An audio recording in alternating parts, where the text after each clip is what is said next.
Welcome to Matters Financial and Geopolitical from the Frontier. Thank you for stopping by. It's rather cool. We're getting bits of rain at the moment, but they tell us we're going to have a deluge in a few days. But we're so relieved because it's become so dry. Macro thoughts: the cost of insuring Korean debt has fallen on the back of peace treaty talks between the US and North Korea. There's always been a discount, a geopolitical discount on South Korean assets, but you've seen an improvement in the won of about 1% over the last 4 weeks, best performing Asian currency against the dollar, and you've seen a fall in the price of insuring Korean debt as well, as you'd expect. Obviously developments remain fast moving on that front, but the president is looking to meet with the leader is somewhere on the Korean peninsula. Home thoughts: got some Sun Tzu, The Art of War, for you. The supreme art of war is to subdue the enemy without fighting. Najin is one of the last 3 northern white rhinos left on Earth, all protected at Old Jetta. That photograph is by Georgina Goodwin. Sun Tzu again: victorious warriors win first and then go to war, while defeated warriors go to war first, then seek to win. This photograph from Magnum Photos by Sohrab Hura caught my attention. India, 2015. Sun Tzu again: opportunities multiply as they are seized. Africa's a country, you can be cool, but you'll never be Kenneth Kaunda cool, playing the keys for Miriam Makeba. And probably my favorite Sun Tzu quote: be extremely subtle, even to the point of formlessness. Be extremely mysterious, even to the point of soundlessness. Thereby you can be the director of the opponent's fate. Sun Tzu again. This is the sunrise view from the roof of Africa's snowless Kilimanjaro. Georgina Goodwin again. Political reflections: Russian spy attack. Vladimir Putin has 24 hours to explain how deadly nerve agent was used on UK soil. That's Theresa May. Having been sort of quite tardy and slow in the response, it's now coming. Theresa May, there's a video clip there. This is a really egregious act, Tillerson said, adding it will certainly trigger a response. I'll leave it at that. This is a substance that is known to us, does not exist widely. It is only in the hands of a very, very limited number of parties, and I don't want to say anything further than that. So we've got something brewing there, but Putin seems very sanguine and full of sang-froid. Russian military says it has conducted a successful test of nuclear-capable hypersonic missile. This is called the Kinzhal. Among the new nuclear weapons, he said, would bolster Russia's military capability and render the US missile defense useless. Putin said Kinzhal flies 10 times faster than the speed of sound and has a range of more than 2,000 kilometers and can carry a nuclear or a conventional warhead. The military said it's capable of hitting both land targets and Navy ships. Putin said the missile had already been put on combat duty with a unit of Russia's southern military district. The West has been pooing his new suite of missiles. Let's see what they're really up to. He's testing them in Syria quite frequently. Businessmen once considered giants of the Saudi economy now wear ankle bracelets that track their movements. Princes who led military forces and appeared in glossy magazines are monitored by guards they do not command. Families who flew on private jets cannot gain access to their bank accounts. Even wives and children have been forbidden to travel. To leave the Ritz, many of the detainees not only surrendered huge sums of money, but also signed over to the government control of precious real estate and shares of their companies, all outside any clear legal process. I called it a mugging in a dark alley.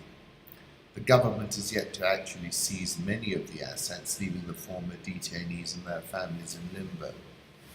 One former detainee, forced to wear a tracking device, has sunk into depression as his business collapses. "We signed away everything," a relative of his said, "even the house I am in. I am not sure if it is still mine." No one can talk about what happened in the Ritz, and one associate of a former detainee. In the end, they all have to live in Saudi Arabia. Let's move on to the currency markets. Euro dollar 123.29, dollar index 89.97, Japanese yen 106.74, the Swiss franc 0.9476, the British pound 138.91, the Australian dollar 0.7873, Indian rupee 64.955, South Korean won, which has firmed 1% over the last 4 weeks, 1065.51, the Rial 326.16, Egyptian pound 17.6320, and the Rand's at 1182.75. Dollar index, this is a chart from T Commodity. I think I prefer to be long, but I'd like to be long a little bit lower down with an 88 stop. The plot thickens. Dollar yen, have a look at this from David Inglis, last trading at 106.73. A lot of people expecting a break below 100 at some point. Euro dollar 123.29. It's doing some work around here, but the key level above is 125.60, and we haven't been up there for a while. New Zealand dollar 0.7312. Take a look at this chart as well. Kings of crypto. He's going after an increasingly profitable part of the financial world where existing exchanges charge fees that average 0.3% and lead to millions of dollars in revenue a day. The 10 biggest crypto trading platforms are processing volume of about $200 million to as much as $1.7 billion per day, according to CoinMarketCap. Collins Venture will use proprietary software that can process 1.5 million transactions per second and billions of dollars in volume a day, Collins said. Also plans to open a bank, the San Juan Mercantile Bank and Trust, which will hold member deposits in US dollars. Connectivity to the exchange will allow for fast processing of funds, he said. That looks like a very solid investment. I might look into that further. WTI crude oil, let's take a look. Remember, we bounced just above $60, all the way to 62, and now we're back at 61.22. $60 is key. If we can't hold that, we could crumble quite quickly to the 55 area. Gold 13.20, looking at the dollar. Many African countries will face large numbers of impoverished and wired youth, mostly in urban settings, who will pose real threats to the countries who failed them. That's if the proper economic foundations are not established soon. And this is something I wrote in 2014 when I said what's clear is that a very young, very informed, and very connected youth demographic in Africa is set to alter the existing equilibrium between the rulers and the subjects, and that a rebalancing has begun. Maybe not in Burundi, where the Burundi President Pierre Nkurunziza has been named the eternal supreme guide by his political party. The move means no one in the governing CNDD-FDD is allowed to disagree with his choices, Secretary General Evariste Ndayishimiye said.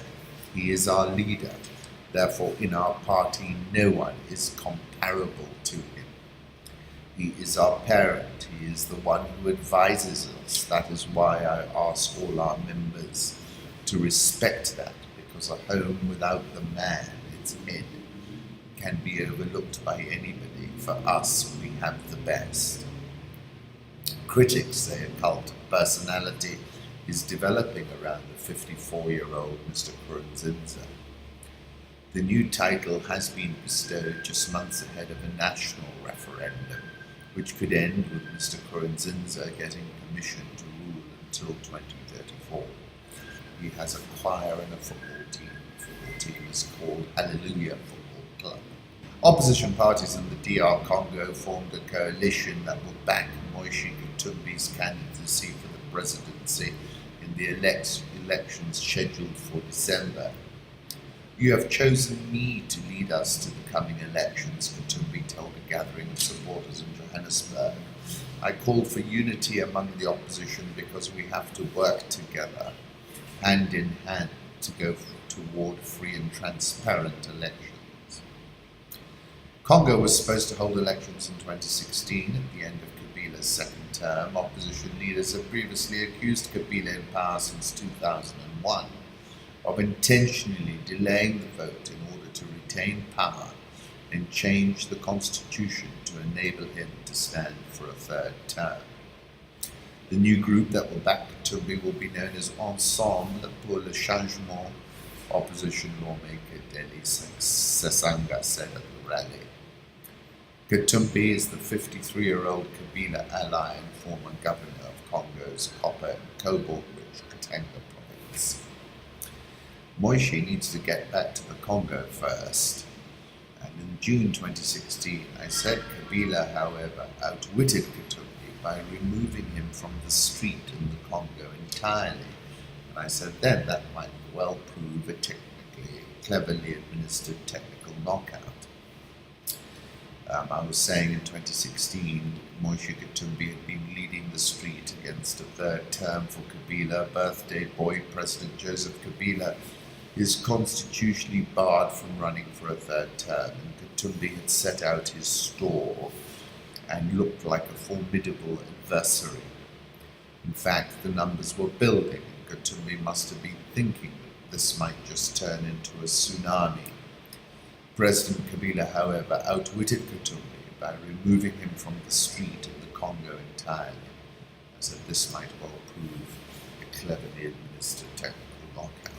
The South African all-share is minus 0.52% year-to-date, dollar versus rand. We've been in this 12-11.60 range. I'm bullish about the rand, but I think you try and buy it close to 12.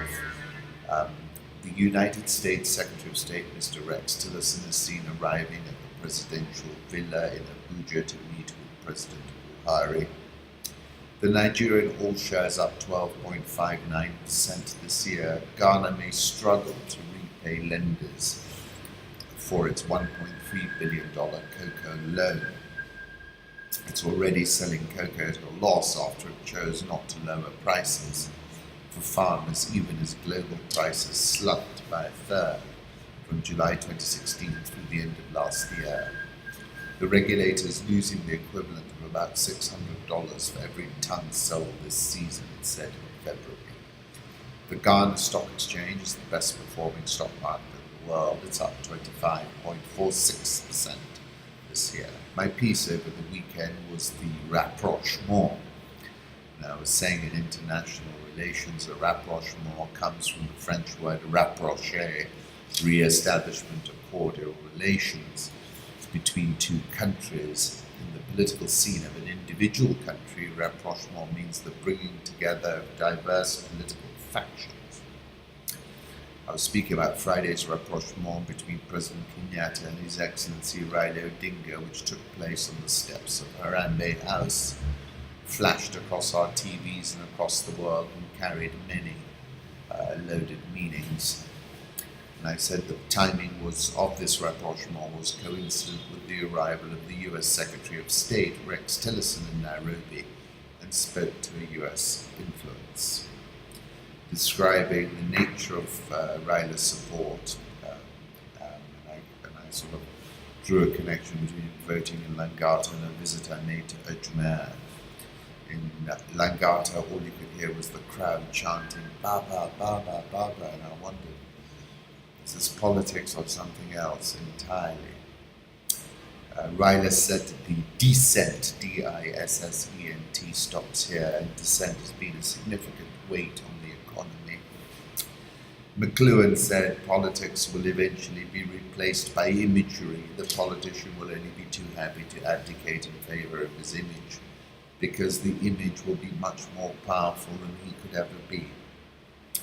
I was referring to the image of the two of them shaking hands on the steps of Harambe House. I was saying it's important now that Friday is seen as an inflection point and a moment of trend change. Spotting inflection points and trend changes is a very profitable enterprise in the markets. If you look at Kenya Inc.'s history over the last 25 years, it's been the politics that has weighed on our economy. This is a contrast between election year growth and non-election years. Is the bubble bursting? This is the Africa report. Real estate comprised 13.8% of the country's GDP in 2016, up from 10.5% in 2000, according to Kenya's National Bureau of Statistics. Over the past decade alone, property prices in Kenya have grown fivefold, according to Hasconsult. It is not just malls that are sprouting up around the capital, but apartments, detached and semi-detached units, and bars and restaurants as well. Brole, Kenya says empty housing blocks and office spaces are a common sight. Occupancy rates as low as 60% in some buildings in Upper Hill and Westlands. The sector is showing signs of distress as new entrants find it harder to attract tenants. I think the market is in retreat, I said. The question is, will it be a headlong retreat? So far, I don't think that's the case. I also said there's a lot of supply coming on, and the market just needs 2 years of fast growth to get us back to equilibrium again. Nairobi all shares up 5.87% so far this year. Michael Joseph, in an interview with Saharan Africa, says his biggest mistake as CEO of Safaricom was when he tried to surprise his customers. The NSE 20 is up 0.36% year to date. Customers got access denied messages when they attempted to use Visa, while some National Bank ATMs displayed the message that this ATM is under maintenance. National Bank's Wilfred Musa said the mid-tier lender was experiencing a technical challenge related to the rains. The challenge is because of poor network links due to bad weather, he said. National Bank is down 4.812% so far this year, but it'll be worth watching today, no doubt. Once again, thank you for stopping by.